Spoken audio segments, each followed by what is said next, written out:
Well, we felt like it was going to be a cram down by the Charter Review Committee that was chaired by Ray Hutchins.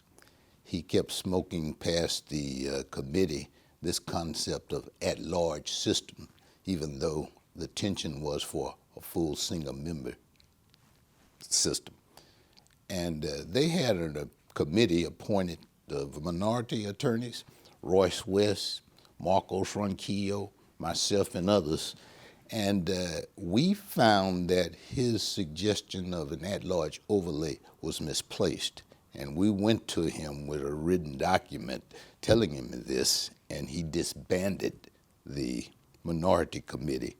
And after about 2 or 3 weeks, he reinstituted the Charter Review Committee, and they smoked past the Charter Review Committee the at-large system, which was, of course, overturned by Judge Buckmeyer. That meant that we had 5 African-American representatives and 2 Hispanic representatives. Up to that point, we had only had 2 African-American representatives, and they were only making appointments just to cover themselves. I figured, like, once this happened, we would have 7 people entitled to appoint somebody to every committee, and therefore we would build an available qualified pool of people to choose from in the future. It was critical mass building at that time.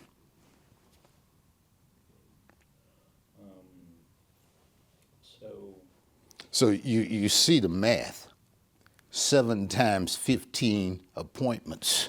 That gives you a big body of people to choose from in future elections. They learn how to budget.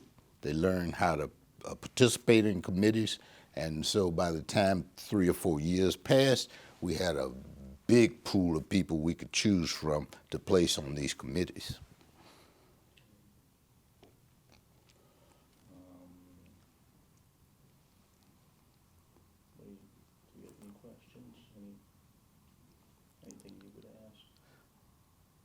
Of course, the system continued to try to overlay at large on the system.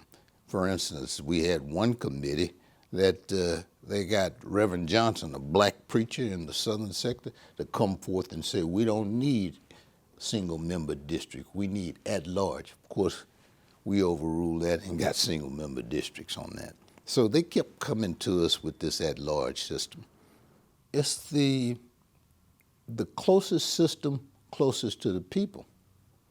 An at-large person doesn't have the same desires as a single-member person. A single-member person has a smaller district, can get in and go throughout his district, determine what needs to be done, and then take that voice back to the larger body and try to get it approved. But there was no specially tailored focus on any single member district other than the 2 that Al and Diane had.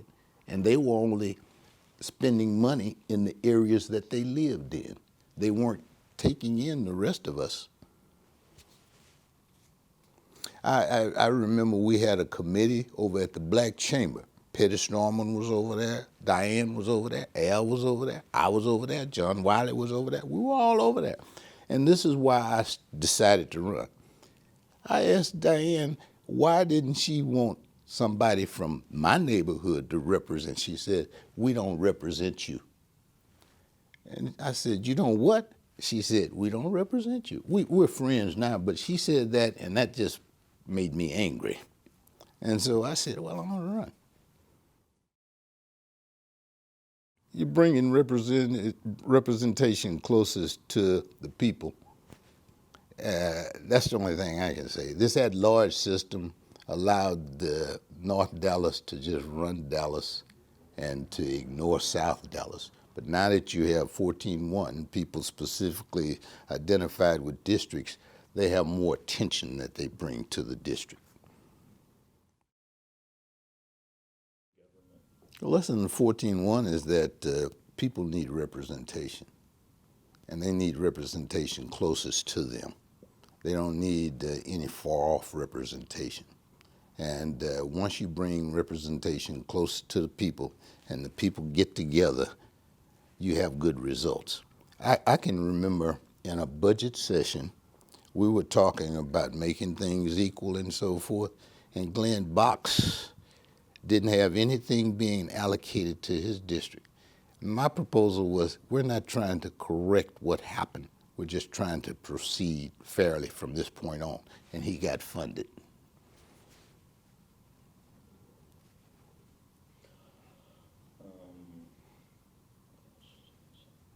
Because in order to correct what has happened,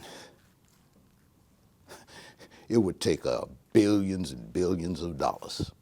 So we just have to move, cash down our bucket right where we are and move from this point ahead.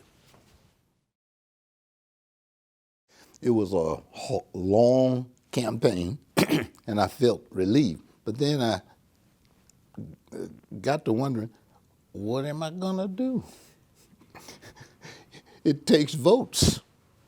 And most of the time you had, when I was there, you had 7 Anglos. That was the vote, and the mayor.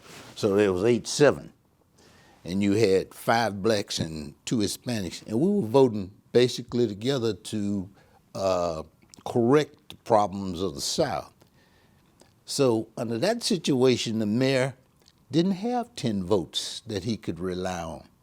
He had to be 7 whites, 7 minorities. He had to make a decision about where he was going to vote.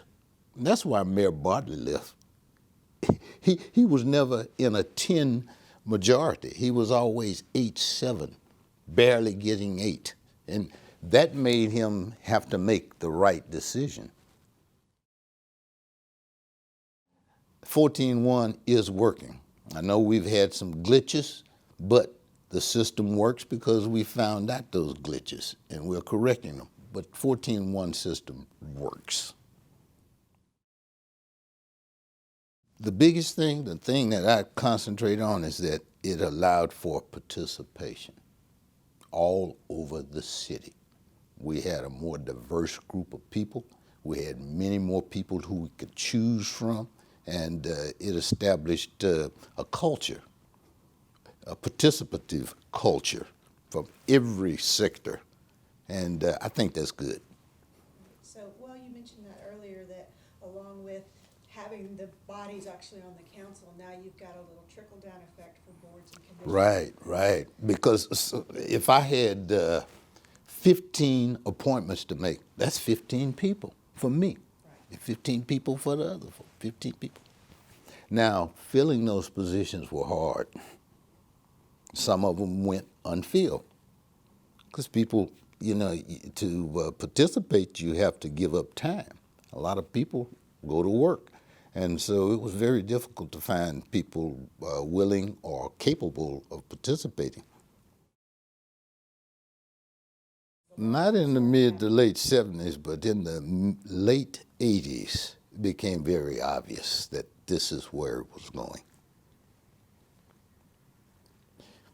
Because remember, in the early 70s, you had judges who thought the same way the people who were trying to keep the at-large system were. And I think these judges are human, and they go through transformations. And Buckmeyer really started everything.